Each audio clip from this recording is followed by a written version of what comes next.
right, Scott, thanks for taking a few minutes to talk to me today. It's been a pleasure to work with you and your team, and just what a wonderful school and community. Got to know it on a visit earlier this year, and thank you for that. But looking forward to serving you and the community. Before we get there and talk about the role, we'd love to just have you introduce yourself and tell folks a bit about your background and what drew you to the school. Sure. So I started teaching in 1993, 94. This is my 30th year in education, actually maybe my 31st year in education. So I taught eighth grade science and way back in Athens, Georgia, where I had graduated from the University of Georgia. So I've been out of schools since I was 5 for 1 year of my life. And I think that's an important note because I'm really committed to this work and committed to schools. I left there and went to Oregon Episcopal School in Portland, Oregon in 2002 and taught science there, and then became department chair, the first pre-K through 12 department chair. And it was really at that moment that I felt like school leadership was going to be in my future and was something I wanted to do and help teachers grow and help future leaders grow. And obviously grow myself. And I became middle school head there for 7 years, and then left there to become assistant head of school for strategic implementation, maybe the longest title people have heard. But that was at Marin Country Day School, so I got the chance to work with Lucinda Lee Katz, and I grew a lot as a leader. I always wanted to get back to Portland, and I never thought I would. And even being in independent schools, I actually didn't know that much about what was then French American International School. We've since changed our name to French International School of Oregon.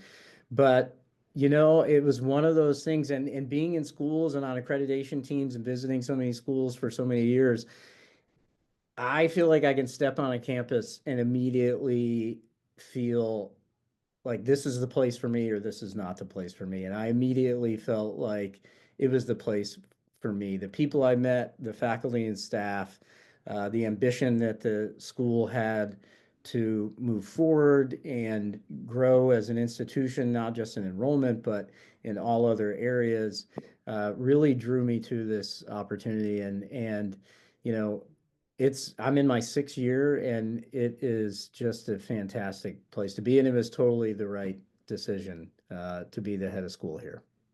And I completely agree. When I stepped onto the campus and our team came, it's just a really welcoming, wonderful environment, beautiful surroundings.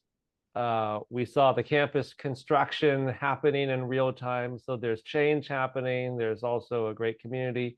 Talk a little bit about where the school is headed and what's going on, and maybe a little bit more about what makes it such a magical place. Sure. So there is a lot happening at the school. We put together a 5-year strategic plan, and there's my walkie-talkie. All good. So and one of the things when we put the strategic plan together, we had a steering committee made up of lots of different constituencies, was the word bold. We wanted a bold strategic plan.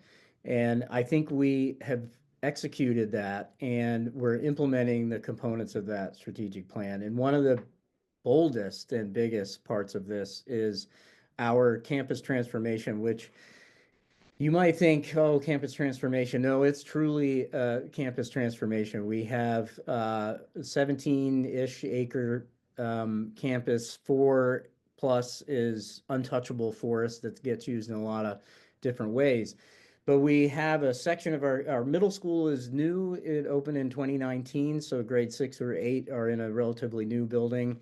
The rest of the campus, TPS, so our 2.5-year-olds through 5th grade, are in old, aging portables, really, that were not meant to be here as long as they are. And so we are about halfway through finishing our maternelle. So that'll be TPS through kindergarten, should be open in the fall of 25.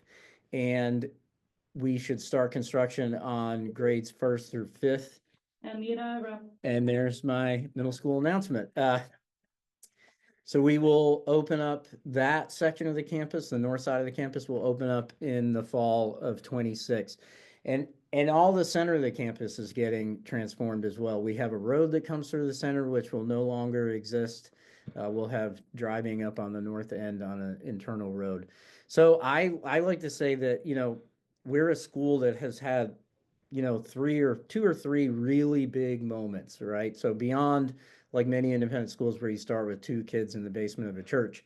Then they moved a campus west of here that was kind of funky and goofy, and then they bought this property and moved here in 1998, and it really felt like a permanent space. And I think we're in another really big moment for the future of French International. We have a capital campaign, which is the largest that we've done in the history of the school at $8 million. And then all of this construction and transformation that's happening. So it's it's really exciting. It's a really exciting time. And not surprising that the phones or the walkie-talkies might be going off with all the Yeah, construction that's and such. right. That's And it's right. also probably not surprising that a CFO would be so essential to for this equation moment. I can just imagine operations and construction, the financing behind that, just the where the school is and its history and what's in front of it, the campaign that you're running, and just never mind day-to-day operations and financial management. And of course, the job also oversees other areas like HR. So Mhm. to the extent that you can, just talk about what you're looking for in a partner. What are some key priorities for you when the next CFO joins the team? Yeah, and I think Gabe, you touched on a key word there, and that's partner and partnership. That's really what I'm looking for. We have a really close, connected leadership team, which are composed of division heads and the rest of my direct reports. That includes the CFO. So the CFO coming onto that team, that piece is really critical. It's a close group, and we talk about operational small things, and we talk about really big, school culture changing initiatives or financial initiatives. So having a real thought partner in those pieces in the CFO is really critical because, let's be honest, most big things at schools have a financial connection to them, whether it's, how we're going to raise more money, or can we afford to do this, or just a strategic initiative that really needs the input of a CFO. The other piece that I think is really important is, the CFO manages the business office, which, like you said, Gabe, includes HR, and then, accounts payable, accounts receivable.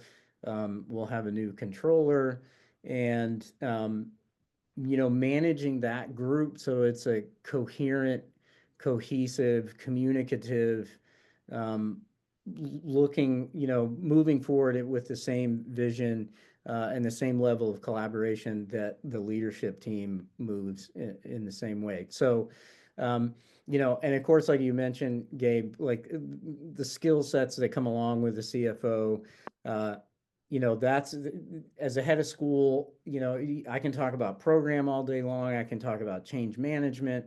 I can talk about new initiatives in schools. Um, but I need a real partner that has really close eyes on the finances of the school, current and future, and is able to, communicate to the board and the budget and finance committee and present in a professional, effective way where, they don't need all the tiny little details, but they need the higher level, and they need to see what the future is going to look like, or what we're predicting and modeling out. And as you think about that, the board and the partnership there, I mean, I would huge opportunity for the CFO to play a connected role. Of course, they're reporting to you and working with the leadership team internally, but the things you're just describing are really important for the trustee team. We met some of them; they're outstanding, they're highly engaged. Can you just give folks a little bit of a preview for that. You just, what that relationship has been like and what a person can expect in terms of support and partnership at the board level. It's a really committed board, and a board that understands where we are at this moment for the future of this, the presence of the school and the future of the school.